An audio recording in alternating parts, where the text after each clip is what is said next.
Você pode abrir a sua Bíblia comigo em Mateus capítulo 9. Nós vamos ler do verso 9 ao 13.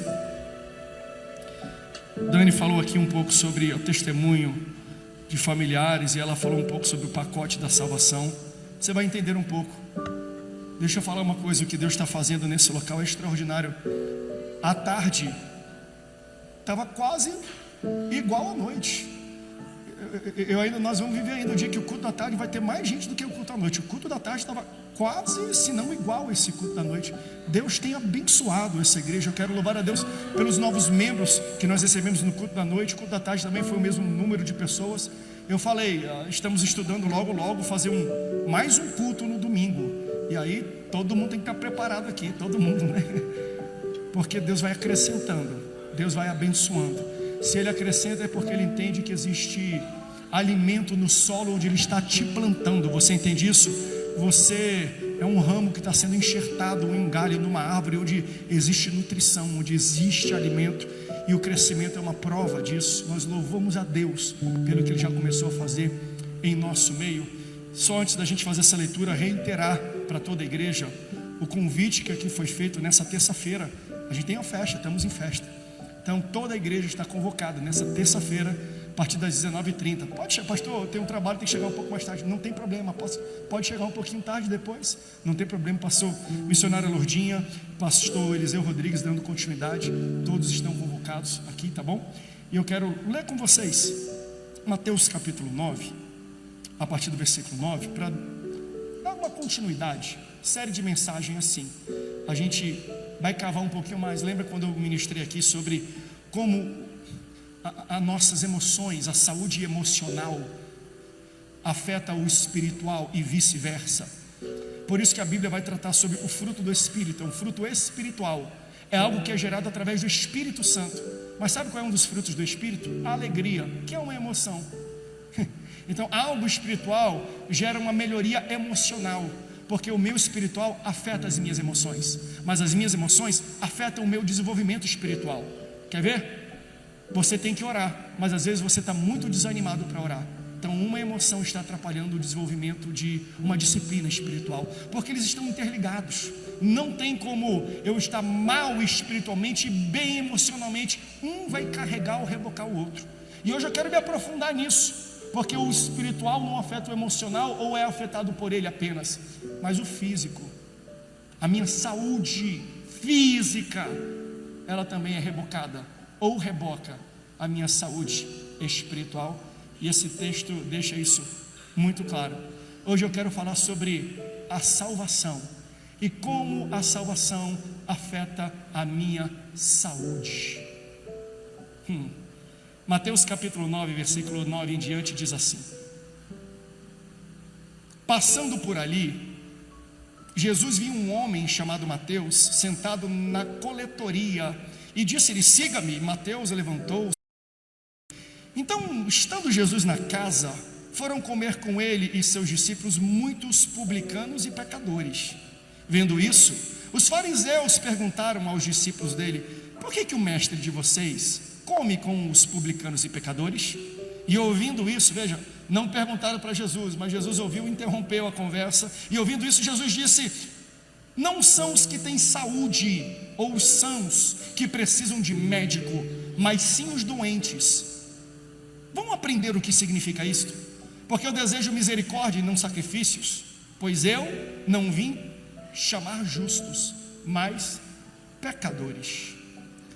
Terceira epístola de João, capítulo 1, versículo 2 diz assim: amados, eu oro para que vocês tenham boa saúde e tudo lhe corra bem, assim como vai bem a sua alma.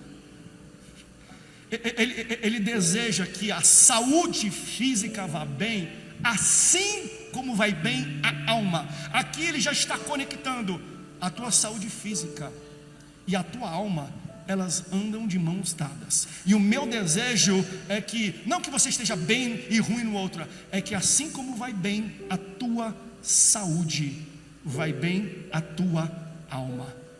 Se você ama a palavra de Deus, diga: eu amo a Bíblia. Tome seu assento e quando você se assentar, fala para a pessoa do teu lado aquilo que você fala quando alguém espirra. Fala assim: saúde, meu irmão.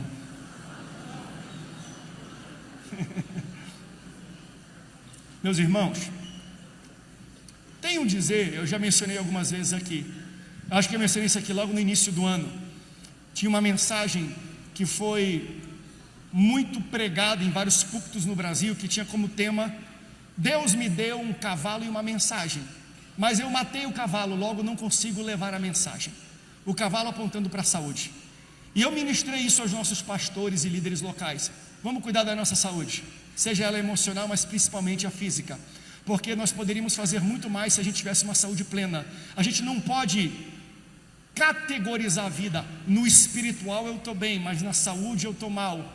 Porque quando eu leio a Bíblia, ele fala: eu desejo que a sua saúde física vá bem, assim como a sua alma. Nós temos que aprender que a saúde física também afeta o nosso espírito, e o nosso espírito precisa afetar a nossa saúde física. Nós temos que olhar para o nosso corpo, para a nossa alma, com o nosso espírito como uma coisa só. Porque Deus, quando Ele salva, quando Ele redime, quando Ele cuida do homem, Ele cuida do homem por completo. E esse texto aqui vai tratar um pouco sobre isso, mas me deixe antes iniciar dando uma base aparentemente esquisita ou rasa nos seus olhos, mas você vai perceber depois que faz muito sentido. Se eu não me engano, foi no outubro do ano passado, foi dia das crianças. Eu estava fazendo uma viagem e eu voltava dessa viagem e a minha esposa falou: vamos ter que comprar um presente para as crianças, um presente bom, porque agora a gente tem 4, ou você compra 4 presentes diferentes, ou um que dê para os 4. Eu falei assim: vou comprar um que dá para os 4. Mal ela sabia que eu comprei um que dava para os 5. Qual, pastor? Eu me incluí também. É tão bom a gente viver num tempo onde o presente que deixa os nossos filhos felizes também nos deixam felizes. Eu fui e viajei, dessa viagem eu voltei para presentear os meus filhos e a mim com um PlayStation 5, glória a Deus.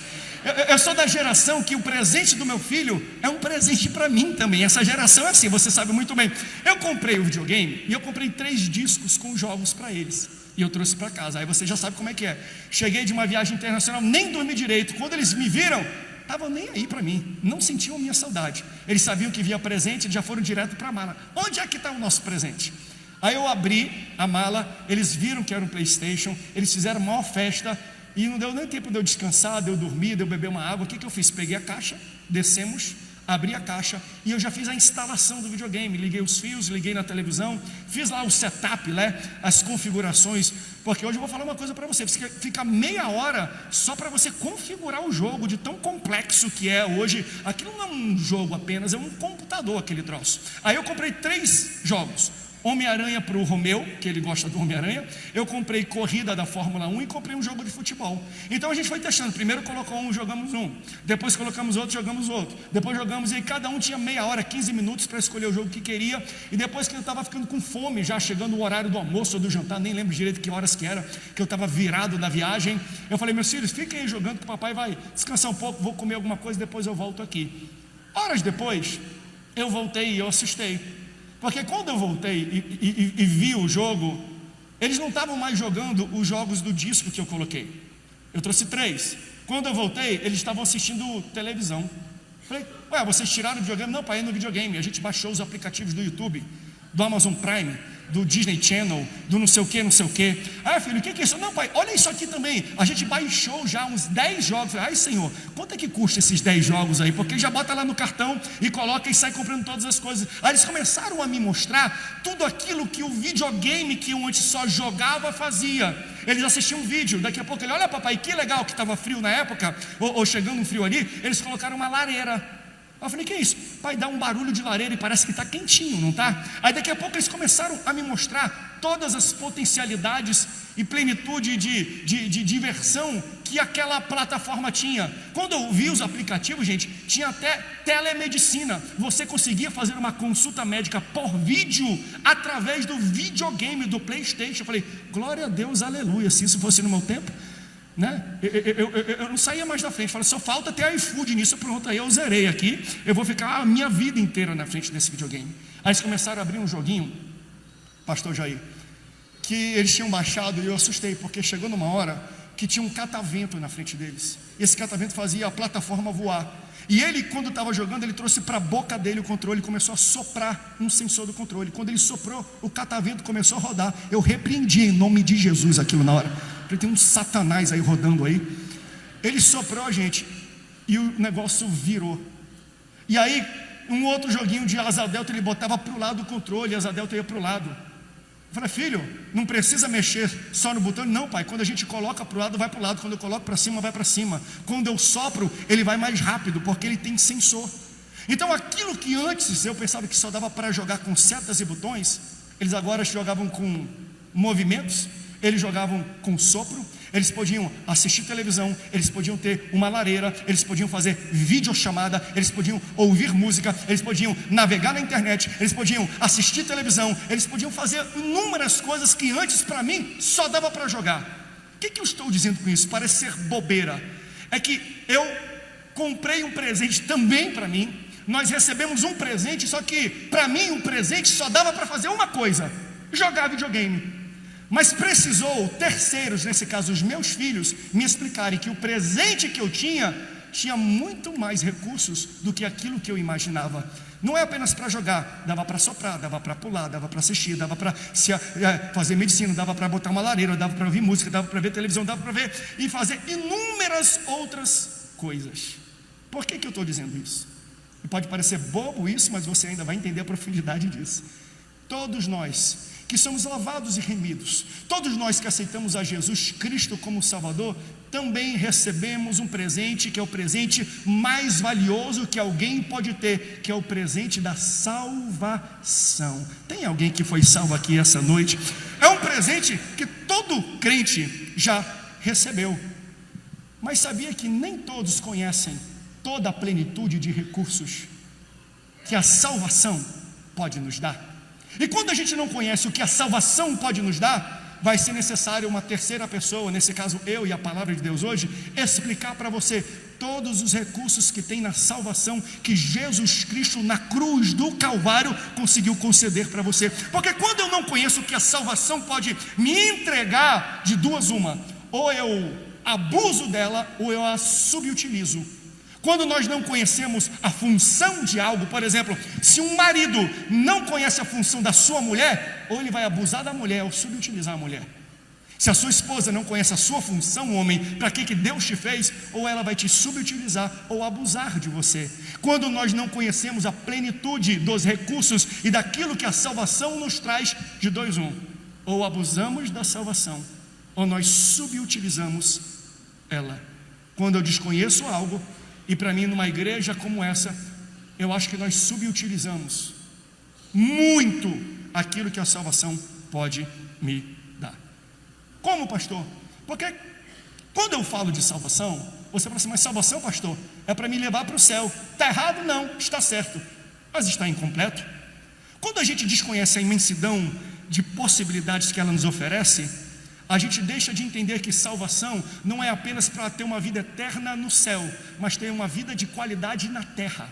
Existem coisas que a salvação confere para um crente que não é só para ser vivido após a morte terrena, é para ser vivido na vida terrena, no dia de hoje. Enquanto você está aqui, existem coisas extraordinárias, existem riquezas na salvação que Jesus Cristo conquistou na cruz do Calvário. Salvação vai além de uma esperança de vida eterna, mas também uma esperança de qualidade de vida enquanto eu estou aqui na terra. Vai muito além de só apenas ir para o céu, e não estou falando que isso é pequeno, é o maior ato e trabalho de salvação, é algo extraordinário, mas eu preciso entender que existem coisas que a salvação me faz desfrutar, não apenas na eternidade, mas na limitação dessa vida terrena. Então salvação não é apenas uma palavra, mas é um conceito muito abrangente. Por exemplo, dentro da salvação, e aí eu vou dizer, a salvação ela é um pacote de benefícios. Eu não estou produtizando a salvação, eu só estou dando para você uma comparação para você entender que dentro da salvação existem recursos, existem coisas que você pode usufruir e desfrutar que você não está fazendo porque você desconhece. Dentro da salvação existe o que chamamos de justificação. Justificação é um termo legal de declaração de inocência, ou seja, não é que você não cometeu o crime, é que Deus arquivou o processo do teu crime. Você está aqui, você é culpado de alguma coisa. Era para você ter subido na cruz do Calvário, mas Deus, aquele que julgou a tua casa, falou assim: não vou colocar sobre você, meu filho Jesus vai subir na cruz e eu vou te declarar inocente e vou arquivar o teu processo, porque o teu processo foi colocado nos ombros do Senhor Jesus quando ele subiu na cruz do Calvário. Justificação vem no pacote da salvação. Vem também a regeneração, que é uma transformação espiritual através de um novo nascimento. Regeneração, gente, não é apenas fazer uma pessoa má ficar boa, mas fazer uma pessoa morta ficar viva. Você era morto espiritualmente, mas olha você dando glória a Deus e aleluia, e falando em línguas estranhas. Sabe o que Deus fez na tua vida depois de você aceitar a Jesus? Ele te regenerou. Tem crente regenerado e vivo hoje aqui nesse local? Nós não somos almas mortas, mas somos regeneradas, porque quando eu aceitei a Jesus e Ele me salvou, Ele me justificou, Ele me regenerou, mas Ele também me deu redenção. Redenção aponta para resgate, ou seja, algo que é comprado de volta. Você pertencia a Deus, o pecado te distanciou dele, aí Jesus subiu na cruz do Calvário para te comprar de volta. Ele te resgatou e te comprou com o sangue dele na cruz do Calvário. Sabe o que é isso? Redenção. Quando eu aceito a Jesus, eu recebo a salvação, Ele me dá redenção.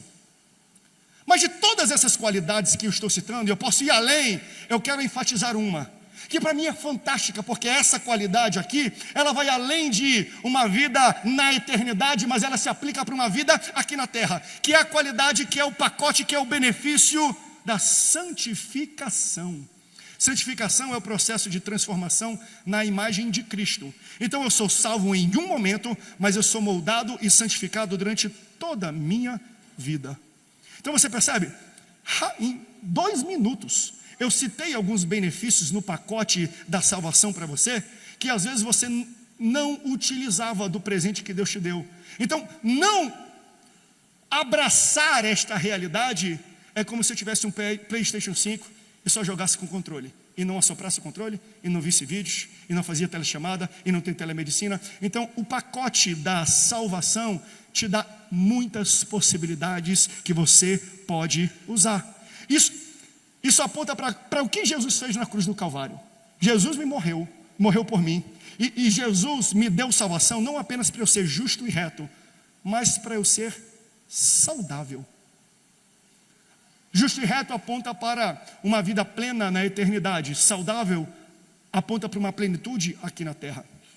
Se tudo que eu espero da salvação é justiça e redenção em uma vida futura, eu estou jogando só com controle ao invés de assoprar com controle. Eu estou usando poucos benefícios e utilidades que a salvação tem para a minha vida. Jesus trata desse assunto quando ele chama Mateus. Nós lemos o texto aqui. O chamado de Mateus é um chamado muito interessante e pode nos ensinar também inúmeras coisas. Mateus capítulo 9, versículo 9 diz que, passando por ali, Jesus viu um homem chamado Mateus, sentado na coletoria, e disse-lhe: siga-me. Mateus levantou-se e o seguiu. Que loucura, Jesus nem se apresenta. Jesus viu um homem na cabine de impostos e falou assim: ei, Mateus, me segue. Jesus virou as costas e foi embora. O que o texto diz que Mateus fez? Mateus se levantou e foi atrás dele. Sabe o que é isso? É quem quer ser chamado por Jesus tem que se preparar para ser interrompido por ele. Quem é chamado e quer servir a Jesus tem que se preparar a estar disposto a largar a mão do que está fazendo para abraçar o chamado que Jesus está fazendo para você. Porque quando ele levanta da cabine, ele larga o que está fazendo e segue Jesus, não é apenas um ato de levantar e ir embora, é um ato de renegar, de abrir mão da carreira, do sustento, dos benefícios que um emprego, que a carteira assinada dele, coletor de impostos, era uma carreira pública, existia segurança naquilo que ele estava fazendo, mas ele falou assim: eu prefiro estar na segurança servindo a Jesus do que na segurança servindo ao governo, porque Jesus paga melhor do que o governo, porque Jesus recompensa melhor do que o governo, porque Jesus tem benefícios melhor do que o governo. Então eu vou abrir mão da minha carreira, da minha vida, da minha segurança para seguir aquilo que Jesus está realizando. Eu não sei para onde Jesus está me chamando, mas se Ele vai comigo, eu vou, porque com Cristo no barco tudo vai muito bem. Eu largo tudo daquilo que eu estou fazendo para participar daquilo que Jesus está realizando. É o que ele está dizendo aqui. Pastor, mas é estranho isso? Mas veja, essa é uma característica muito similar com o chamado, por exemplo, de outro discípulo, Simão Pedro. Jesus estava na margem do mar, pregando para uma multidão, e ele olha para Simão que não pescou nada, está lavando as redes, ele vê a disponibilidade, porque entenda, se eu não estou disponível para abraçar o que Jesus tem para mim, eu vou ter que largar mão de alguma coisa. Ele não tinha nada, ele não tinha peixe.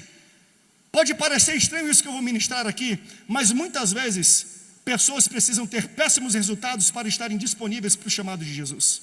É terrível isso. É bom a gente servir a Jesus com a rede cheia. É bom a gente servir a Jesus com um barco cheio. Porque se o barco de Simão tivesse cheio, Jesus ia chegar: deixa eu usar o teu barco. Espera um pouquinho, Jesus. Eu vou ter que limpar o barco. Eu vou ter que tirar o peixe do barco. Eu vou ter que vender o peixe. Então depois de eu fazer tudo isso, tu pode entrar no meu barco. Só que a necessidade de Jesus era imediata. Eu preciso pregar agora. Eu não posso dizer para o povo esperar. Então às vezes Deus não deixa você ter resultado para você estar disponível para o chamado que Ele tem para a tua vida.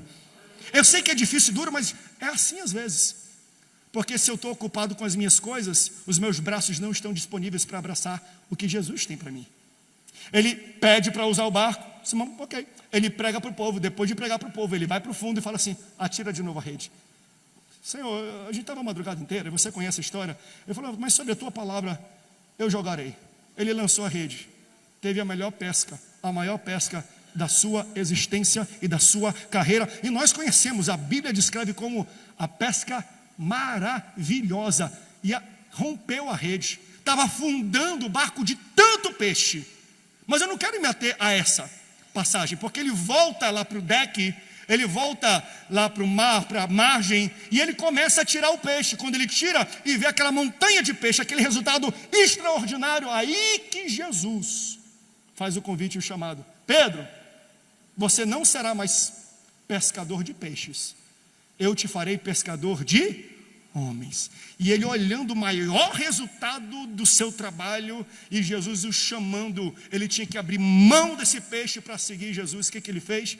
Eu sei que a pesca é maravilhosa, mas ele é mais maravilhoso ainda. Eu não vou querer a pesca maravilhosa, eu vou querer Jesus. Jesus é maravilhoso. Ele abriu mão do maior resultado que ele teve na sua carreira para seguir um chamado de Jesus. Quer ser usado e chamado por Jesus? Se prepare para ser interrompido. Quer ser usado e chamado por Jesus? Se prepare para tomar decisões difíceis, porque às vezes você não vai decidir entre um barco vazio e Jesus, você vai decidir entre o teu maior resultado, a tua maior pesca e Jesus. Será que você está disponível de abrir mão do maior resultado, do maior salário, da maior segurança que você tem para seguir um chamado que Deus tem para a tua vida? A gente cantou aqui: usa-me, estou disponível, então vem. Eu sou ruim de lembrar a letra da música, eu sei disso, mas você cantou isso. É verdade o que você cantou? Eu não sei qual é o teólogo que disse, mas ele fala assim: as maiores mentiras que a igreja fala é durante o momento do louvor. Porque a gente fala: usa-me, usa-me, eu estou disponível. Está disponível? Então se prepare para ser interrompido. E Deus fala: larga tudo o que você está fazendo e siga-me. Você não será mais pescador de homens ou de peixes, mas você será pescador de homens. Tem alguém que pode glorificar a Deus por essa palavra? Ele largou tudo e foi atrás de Jesus. Com Mateus foi a mesma coisa. Estava na cabine de impostos, mas ele largou tudo e todos os benefícios e todas as seguranças que a sua carreira lhe proviam. Mas olha que interessante, depois de largar mão para seguir Jesus, a gente não sabe o que vai acontecer, porque ele falou, Jesus só falou: me segue. Jesus não prometeu nada, Jesus não prometeu salário, não prometeu segurança, só fala assim: se você quiser vir após mim, siga-me. O texto que você está aberto, que nós lemos, diz assim: depois que ele se levantou e seguiu Jesus, Jesus entrou na sua casa para poder ter uma refeição com os pecadores e os coletores de impostos. Então você entende isso? Ele seguiu Jesus e depois Jesus seguiu ele para dentro da casa dele. Eu vou colocar de outra maneira para você entender. Você quer que Jesus entre na sua casa? Então se levante primeiro e siga Jesus. No final desse culto eu vou fazer um convite, um apelo para quem quer aceitar Jesus. Se você quiser voltar para sua casa com Jesus, você vai ter que se levantar e vir à frente aceitar a Jesus, porque primeiro é você que segue Jesus, para depois Jesus seguir você e entrar dentro da tua casa. Se você quer Jesus dentro da tua casa e da tua família, siga Jesus. Siga Jesus. Não é bonito isso? Ele seguiu Jesus, ele escolheu o rei, e depois o rei entrou dentro da sua casa. Aceite a Jesus nessa noite, aceite a Jesus nesse momento, para Jesus entrar na tua casa e transformar tudo o que você tem. Jesus vai e entra na casa de Mateus, e aí começa o atrito e o conflito que nós lemos entre Jesus e os fariseus. Porque os fariseus, sabendo que Jesus estava ali e ouvindo, eles fazem questão de perguntar para os discípulos, mas na verdade eles não queriam perguntar para os discípulos, eles queriam provocar Jesus. Porque o texto fala, os fariseus falam: por que o mestre de vocês come com os coletores de impostos e come com os pecadores? Eu não tenho problema com a pergunta, eu tenho problema com o espírito que está por trás dessa pergunta. Porque eles não perguntam por curiosidade, eles perguntam por cinismo. Eles perguntam para acusar, eles perguntam para alfinetar, eles perguntam para provocar e tentar descreditar o poder de Jesus, porque fariseu é assim. Fariseu às vezes usa a proximidade de alguém com Jesus para provocar Jesus. Deixa eu ensinar para você mais ou menos o que eu aprendo nesse texto. Se você convive com muito fariseu, se você convive com gente que gosta de ficar alfinetando a tua fé e falar assim: vem aqui, mas Deus não faz isso não, mas Deus não prospera não, mas Deus não vai te curar não, sabe o que você responde? Irmão, ele está ouvindo. Por que tu está perguntando para mim, se você pode perguntar para ele? Por que tu está falando comigo, se você pode falar com ele? Provoca de volta essas pessoas. Mas como é que eu vou falar com ele? Ele não existe, existe sim. Vai hoje à noite, ajoelha, mesmo não acreditando nele, ajoelha o teu joelho e fala: Deus, por que fulano de tal não tem cura? Manda essa pessoa falar direto com Jesus, manda ele ir direto com Deus, não precisa vir comigo não. Provoca essas pessoas, você vai ver se Deus não se manifesta para elas, você vai ver se Deus não fala com elas. Está perguntando para mim? Pergunta direto para Jesus, porque na verdade eles não queriam saber algo, eles queriam provocar, eles queriam fazer perguntas capciosas aos discípulos de Jesus, porque a intenção era lançar sementes de discórdia para aqueles que estavam perto de Jesus e conviviam com Jesus. Sabe? Tem pessoas que fazem isso, e deixa eu aplicar isso à nossa vida e até ao nosso ministério. Se a sua lealdade à tua igreja, ao teu Jesus, ao teu Deus, se a lealdade da tua fé consegue ser influenciada por opiniões indiretas de terceiros, talvez é porque você não esteja no local correto. Porque eles fazem perguntas para provocar essas pessoas e mudar a ideia deles sobre Jesus. Vem aqui, vocês não são santos?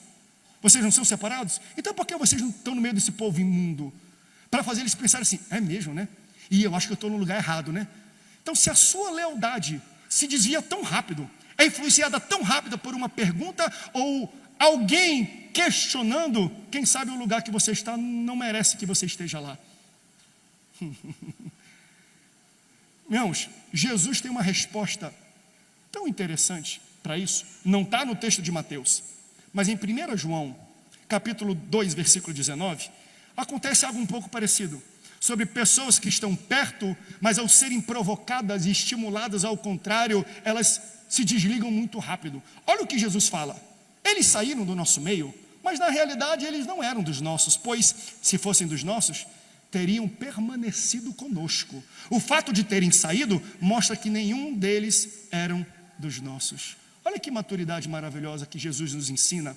E eu falo isso que, meus irmãos, eu aplico isso muito para a minha vida, principalmente para a minha vida ministerial, na vida empresarial também, mas isso aqui fala muito sobre rebanho, por muito tempo. E aqui abrindo um coração de pastor, que eu tenho liberdade para isso. Eu me questionava e me cobrava às vezes de pessoas que a gente cuidava, fazia casamento, a gente discipulava, batizava, e daqui a pouco: pastor, o vento soprou e Deus colocou no coração da gente ir a outro lugar. E eu ficava me questionando: o que tem de errado na igreja? O que eu falei de errado? Alguém fez coisa de errado? E eu ficava começando a buscar defeitos na igreja para tentar provar para as pessoas por que elas deveriam ter lealdade à nossa igreja. Aí quando eu li isso aqui, Deus tratou o meu coração. Porque às vezes a gente tem que parar de se esforçar para fazer pessoas permanecerem, para agradar pessoas, quando na verdade são essas pessoas que têm que se esforçar para estar aqui, porque tem uma nuvem de glória nesse local, tem algo diferente aqui nesse local. Então eu parei por muito tempo de ficar me culpando igreja, culpando líder, por pessoas que não permanecem aqui, porque se não permanecem aqui, não é um de nós. Veja, eu não estou falando de salvação, estou falando de denominação, porque a igreja de Cristo, ele leva mesmo, pode ser Deus? Pode ser Deus. Eu não vou me culpar por um movimento que Deus está fazendo. Então Deus tem que tratar líderes, até pessoas como eu, para poder lidar com situações como essa. Porque veja, até Jesus, em alguns momentos, checou a qualidade dos seus líderes e dos relacionamentos de pessoas que estavam ao seu redor. Certa vez ele fala: quem é que dizem que eu sou? E aí eles respondem. Aí Jesus entra na pergunta principal: e vocês? Quem é que vocês dizem que eu sou? Porque, gente, existe um momento da jornada que a gente precisa estar ciente de quem está andando com a gente. Existe um momento da jornada que a gente tem que entender qual é o comprometimento das pessoas que estão andando do nosso lado. Ou seja, se a sua experiência comigo não é sólida o bastante para tirar você da influência de opinião de terceiros, eu não posso fazer nada. Se o tempo que nós estamos andando junto não firmou uma amizade, um compromisso ministerial entre nós dois, e qualquer pessoa que fala mal de mim ou questiona o que nós estamos fazendo te tira daqui, é porque você não precisa estar aqui. Você entende isso? De tempos em tempos, meus irmãos, nós temos que testar a qualidade do compromisso das pessoas que andam com a gente, senão a gente vai viver se culpando. Quantos pastores eu não cuido aqui? Pastor, mas sabe que tem uma coisa, querido, vem aqui. Era para sair, fique tranquilo. Deus vai mandar pessoas para você, Deus vai abençoar você onde você está, seja na tua empresa, seja no local de trabalho, seja na tua célula, seja onde você está liderando, não tem problema. Se foi e era para ir, Deus vai mandar pessoas. Veja, eu não estou falando que foram traíras, que fizeram errado, não. É natural, é a vida. Até Jesus passou por uma situação dessa. Então é a nossa experiência com Jesus, com a nossa fé, que tem que moldar o compromisso que nós temos. E não questionamento de terceiros.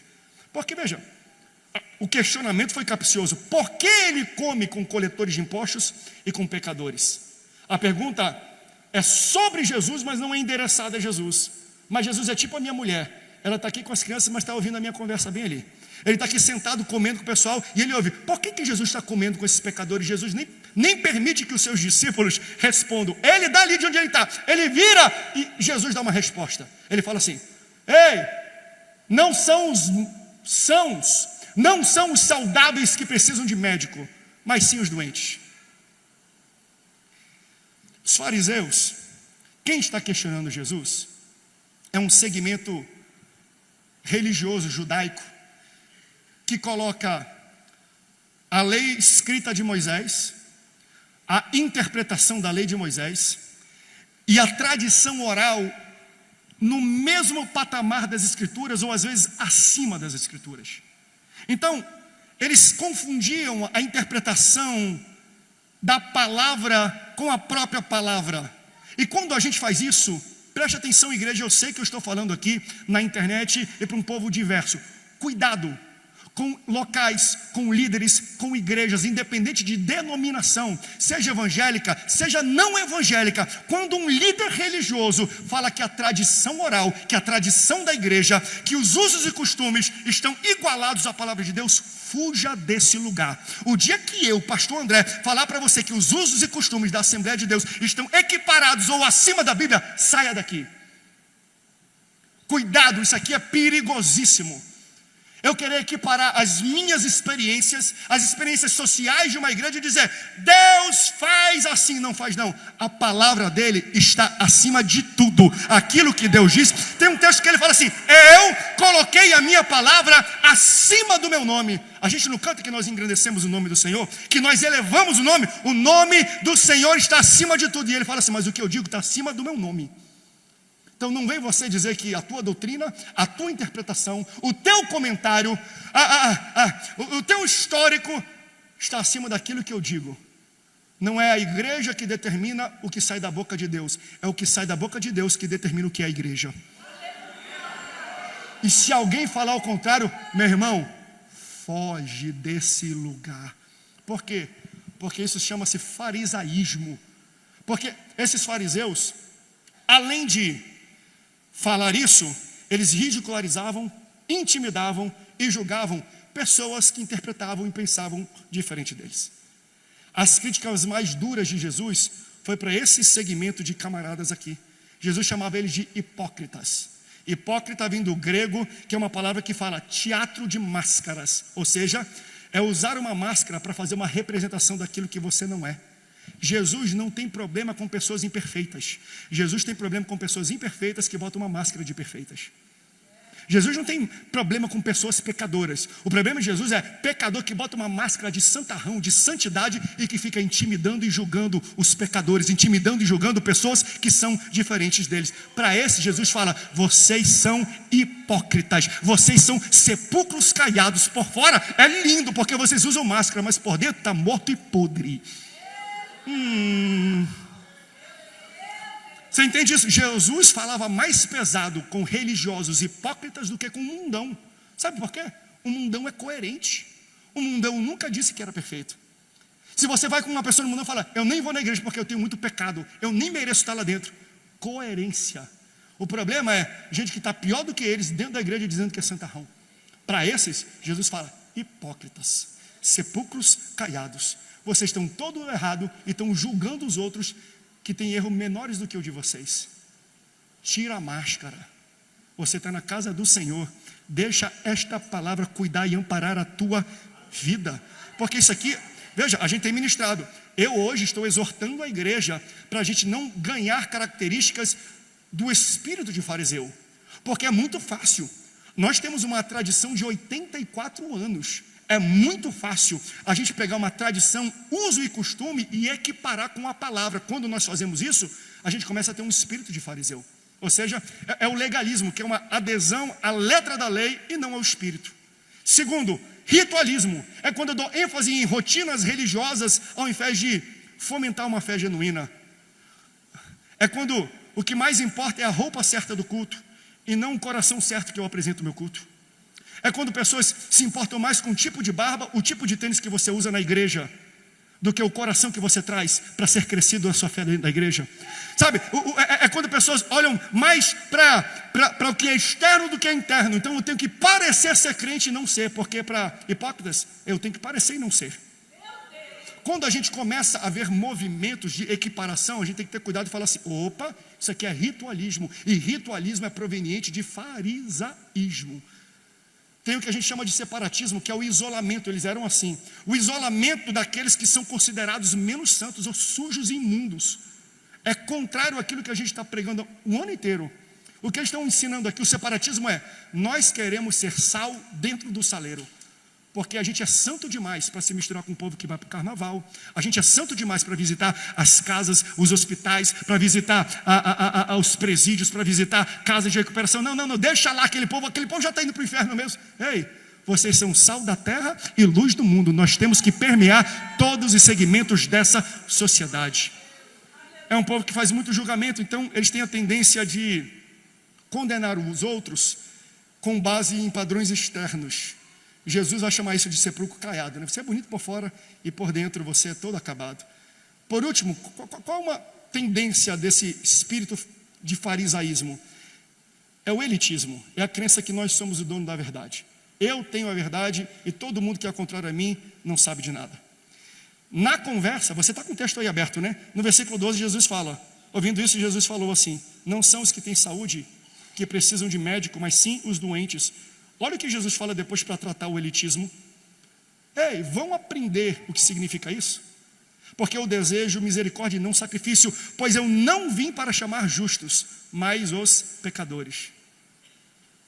O que Jesus está falando assim, na minha interpretação é: se vocês vão condenar, levantar o nariz de vocês e falar que vocês são melhores do que os outros, pelo menos domine o assunto que vocês estão falando.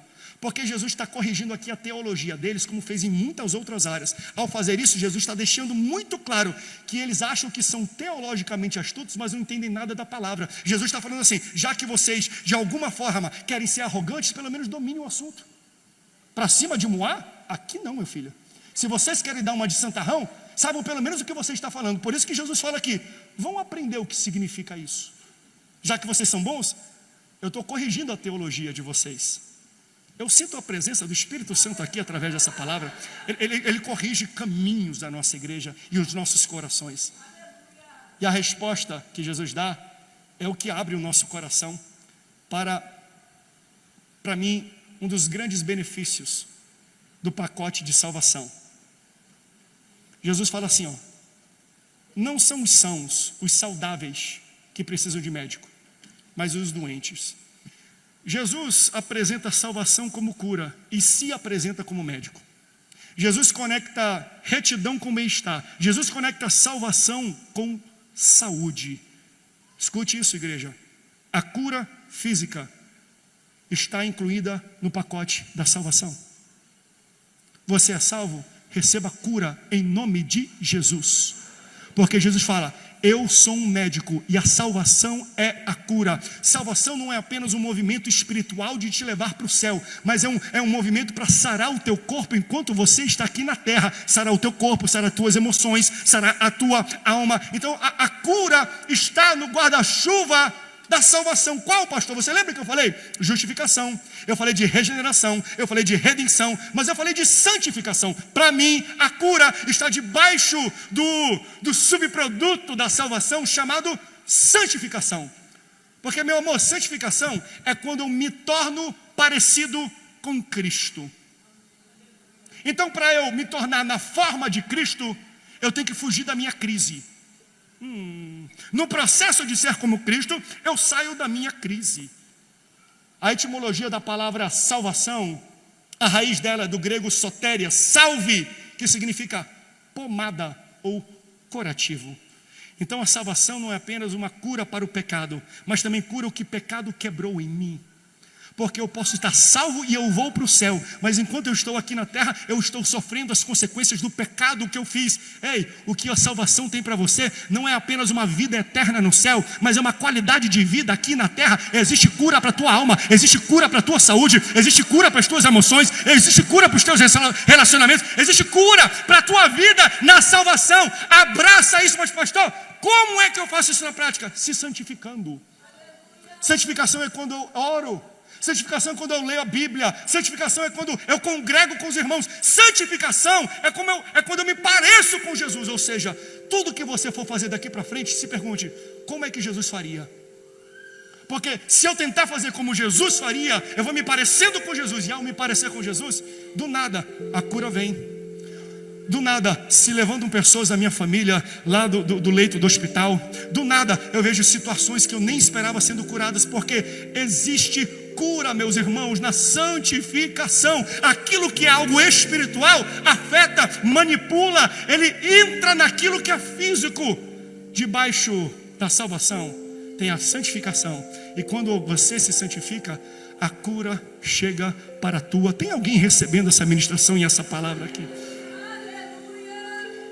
Então, quando eu sou salvo, ele não apenas me livra do pecado, mas livra aquilo que o pecado fez na minha vida.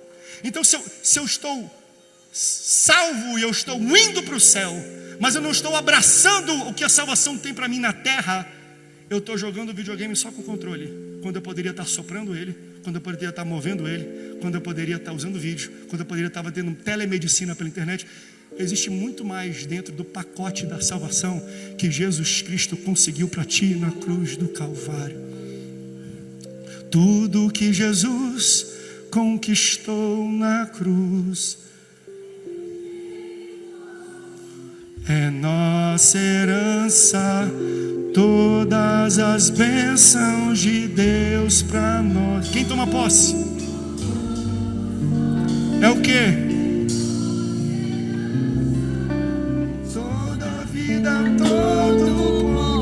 Quem sabe canta comigo aí? Eu estou olhando aqui para o Ministério de Louvor para ter ajuda aqui deles. Abrimos nossas vidas pra nada mais nos resistir. Será que tem alguém que pode cantar isso? Olha o que está em nós, aquilo que está.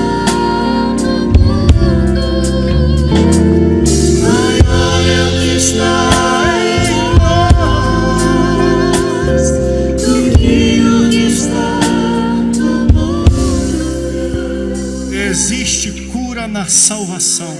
existe qualidade de vida aqui na terra na salvação. A salvação é poderosa para fazer isso, através da santificação. Quando eu me torno mais parecido com Cristo, Ele cuida de tudo, Ele cuida até da minha saúde física.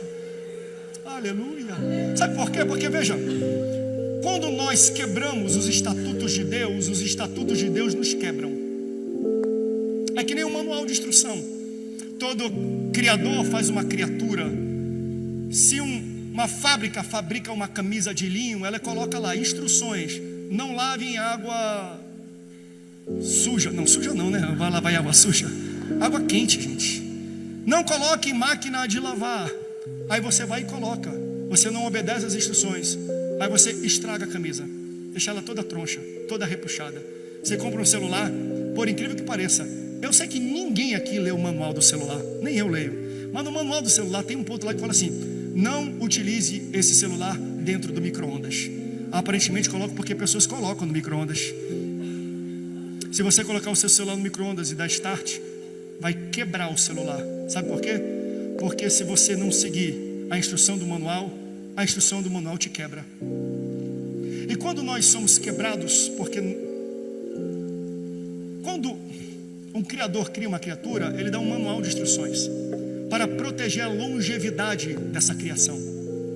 E quando nós não obedecemos aquilo que nos dá longevidade, aquilo que nos protege, nós somos quebrados. E geralmente quando nós somos quebrados pelo pecado, sabe onde aparece e externaliza isso? Na nossa alma e no nosso corpo. A gente vê desdobramentos físicos e emocionais de um pecado espiritual. Porque se eu quebro a instrução me quebra. Aí lá na terceira epístola de João, nós lemos 1:2, diz: amados, oro para que vocês tenham boa saúde e lhe corra tudo bem, assim como vai bem a sua alma. O que ele está falando é: Deus se preocupa com ambos. Deus se preocupa tanto com a tua salvação quanto com a tua saúde. Porque veja, Jesus não apenas salvava as pessoas, mas curava as pessoas. Em algumas ocasiões apenas curava as pessoas, em outras ocasiões apenas salvava as pessoas, mas em algumas ocasiões ele fazia os dois.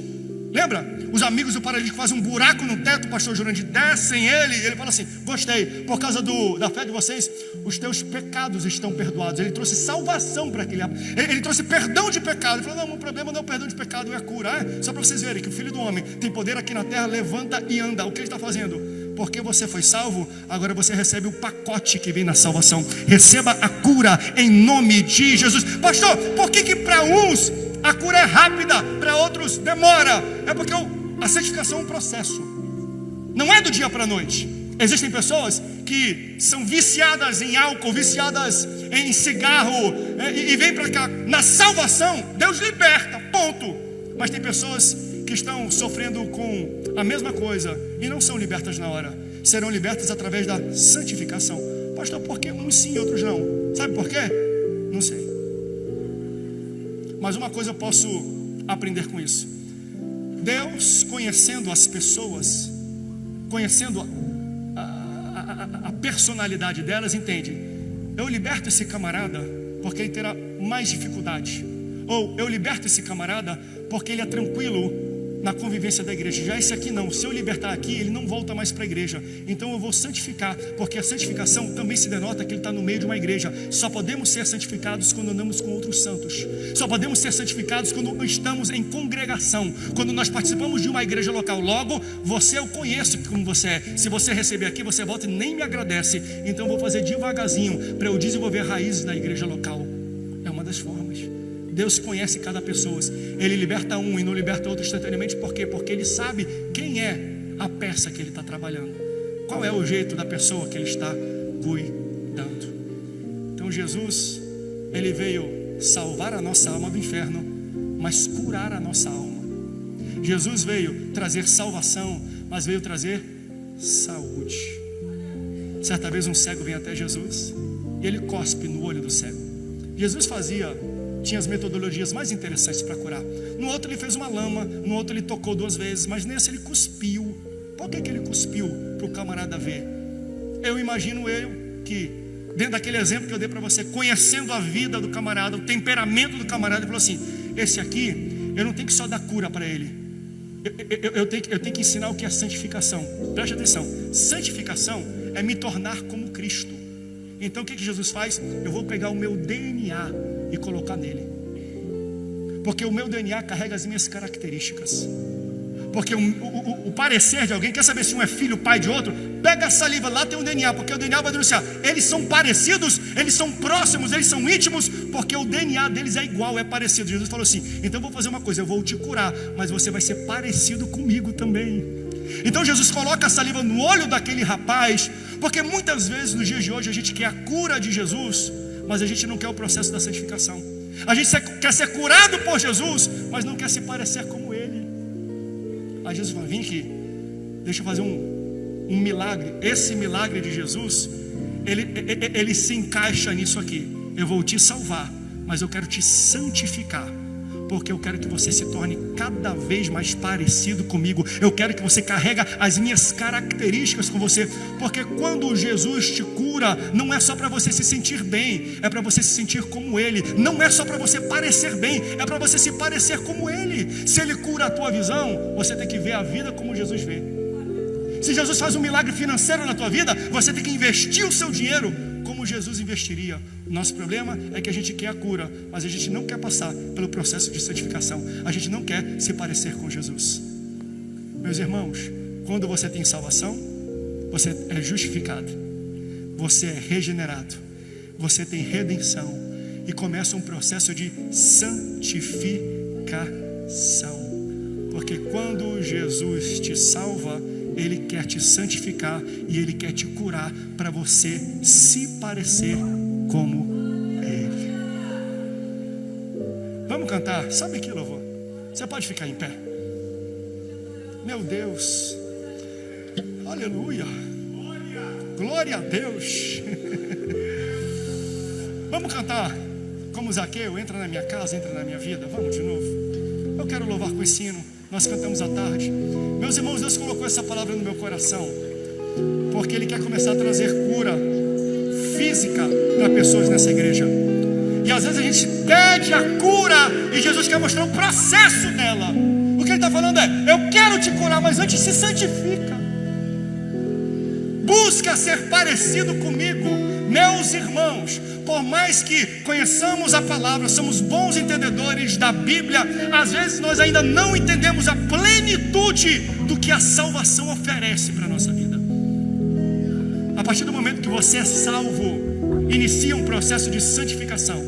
Nesse processo, você vai viver muitos milagres de cura, muitos milagres da tua alma, muitos milagres no teu espírito através da santificação. Não queira ser curado sem se tornar mais santo, porque a cura sem ser santo faz como aquele milagre que Jesus fez para inúmeros e só um voltou para agradecer. Ele não quer que você vá embora, Ele quer que você permaneça, nem que o milagre seja gradual através da santificação. Eu quero fazer um convite nessa noite para pessoas que entraram aqui, mas não vão sair sozinhas aqui. Você vai sair com Jesus. Jesus vai te acompanhar para a tua casa hoje, e Ele vai começar na tua vida um processo chamado santificação. Leitura da Bíblia está dentro disso, oração está dentro disso, viver a vida como Jesus vive. Para mim é a melhor forma de resumir. O que é santificação? É pensar como é que Jesus faria isso. Você vai ter um problema amanhã, o que Jesus faria nesse caso? Se você tentar imitar Jesus, você se torna parecido com Ele, e ao se tornar parecido com Ele, Ele está santificando, e ao ser santificado, te prepara. Muitas curas alcançarão a tua vida e a tua casa. Nós vamos cantar esse corinho, essa música gostosa de ouvir, mas eu quero convidar pessoas nessa noite, assim como Jesus chegou para Mateus, para Simão Pedro e falou assim: me segue. Ele não deu mais detalhes. Pastor, o que acontece se eu levantar e vir na frente? Você vai aceitar Jesus, o Espírito Santo vai entrar em você, mas o que acontece depois disso? Não te preocupa não, só vem, que Jesus vai te ensinando no caminho. Mateus não estava nem aí, ele seguiu e ele viveu coisas extraordinárias com Deus. Simão Pedro viveu coisas extraordinárias, tanto que estão sendo lembrados e pregados e citados hoje aqui. Então não queira ter todas as perguntas para entregar a tua vida. Entrega a tua vida, que Ele vai dar todas as respostas para as perguntas que você tem. Se você precisa de uma cura, Ele precisa iniciar um processo de santificação na tua vida, com a santificação que vem através da salvação. Então tudo aponta para a cruz. Tudo que você precisa e busca na sua vida, na sua existência terrena e para o futuro, você encontra na salvação. E ainda dizem que não se prega mais sobre salvação e sobre céu. Você precisa ser salvo e sair da igreja nessa noite acompanhado de Jesus. Ele quer entrar na sua casa. Se você quer receber Jesus na sua casa, primeiro receba Ele na tua vida. Eu quero fazer esse convite. Se tem gente aqui, nós já vamos cantar, que quer aceitar Jesus, entregar a sua vida para Jesus, saia do teu lugar e venha aqui à frente. Lembra que eu falei, tem que abrir mão. Se você quer seguir a Jesus, você tem que estar disposto a interromper coisas, mesmo sem entender as coisas. Saia do seu lugar. Se você quer aceitar Jesus, vem aqui à frente, que nós queremos orar pela sua vida. E segundo convite, se você estava afastado dos caminhos do Senhor e hoje quer retornar para a comunhão do corpo de Cristo, faça a mesma coisa. Saia do seu lugar, venha até aqui. Se tem um pescador de homens, Deus já te salvou. Você é pescador de homens, de pessoas, e você trouxe alguém que precisa de salvação ou de reconciliação. Fala com essa pessoa, pesca ela e traz ela aqui para frente para aceitar Jesus. Já tem a primeira pessoa, já está vindo aqui, um pescador já está trazendo aqui. Cadê a segunda pessoa? Cadê a segunda pessoa? Cadê os pescadores de homem? Pergunta para a pessoa do teu lado, você precisa ir lá na frente? Só isso. Se ela falar, eu preciso, pega ela, traz aqui na frente, porque não é vergonha aceitar Jesus, vergonha é viver a vida inteira sem ter Ele. A segunda pessoa já está sendo pescada e vindo aqui para frente. Cadê na galeria lá atrás, você online, você que nos escuta, saia do seu lugar. Hoje é noite de salvação, hoje é noite de santificação e hoje é noite de cura. E se você quer essa cura, aceite a Jesus, que Ele vai contigo para a tua casa. Vamos louvar ao Senhor. Enquanto nós louvamos ao Senhor, questione, pergunte para alguém, você quer aceitar? E vem aqui para frente. Vamos louvar ao Senhor.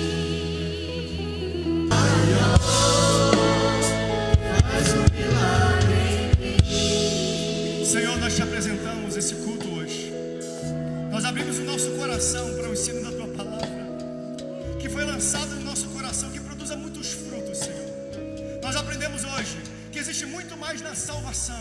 Existe a santificação. E quando nós andamos no caminho da santificação, nós encontramos a cura. Porque, Senhor, Tu é um médico. E a salvação é uma cura, é um remédio para a nossa alma, para o nosso espírito e para o nosso ser. Tu vem tratar do homem de maneira integral, corpo, alma e espírito. O Teu Espírito Santo, Ele afeta, Ele trabalha em tudo no meu ser. Faz assim na vida dessas pessoas que vieram aqui à frente, vieram seguir. Talvez vieram sozinhas espiritualmente, mas saem avivadas e acompanhadas, porque tu sai daqui e tu entra na casa delas com elas e começa um processo de santificação. Senhor, nós profetizamos cura, cura, cura, cura, cura na tua igreja, cura na casa, cura nas famílias, cura nas emoções, cura no corpo, Senhor. Que tu faça algo extraordinário nessa semana, que tu manifeste essa palavra na vida dos crentes e das pessoas que estão ouvindo essa ministração. Eu te agradeço, porque o preço que tu pagou na cruz do Calvário, ele se estende tão além dos meus pensamentos. Não é apenas uma passagem para o céu, mas é uma qualidade de vida para a terra. Eu quero andar e viver em salvação. Eu quero regeneração, justificação. Eu quero redenção. Eu quero santificação. Me ajuda a ser parecido contigo, para viver as melhores coisas que tu tens para mim aqui na terra. Eu profetizo cura sobre esta igreja. Eu profetizo prosperidade sobre esta igreja. Eu profetizo, Senhor, que tu venha restabelecer por completo situações que estavam perdidas nessa igreja. Essa será uma semana que o telefone vai tocar, tá? Vai chegar um zap, um e-mail, uma mensagem com uma boa notícia, com uma resposta de oração, com uma porta aberta de Deus para a tua vida. Processos que há muito tempo estavam parados, situações que você nem esperava que poderiam ter resoluções, mas só de vir para a igreja e se santificar, Deus vai trazer cura, Deus vai trazer intervenção para você, porque é assim que Ele faz. Existem coisas extraordinárias para a salvação e debaixo do sangue de Jesus para os seus salvos. Eu quero abençoar a tua igreja Escreve o nome das minhas irmãs no livro da vida. Nós nos alegramos pela festa que começa no céu, quando essas almas, Senhor, se arrependem dos seus pecados e viram a Ti, Senhor. Nos melhora, nos santifica e nos leva para o céu, para a honra e para a glória do Teu poderoso nome. Que a graça do nosso Senhor Jesus Cristo, o amor de Deus, o nosso querido e eterno Pai, a comunhão e a consolação do Espírito Santo do Senhor esteja sobre você, sobre a tua casa e sobre a tua vida. Se assim você crê, cerra o teu punho, levanta na altura da tua fé. Assembleia de Deus em São José dos Campos, 84 anos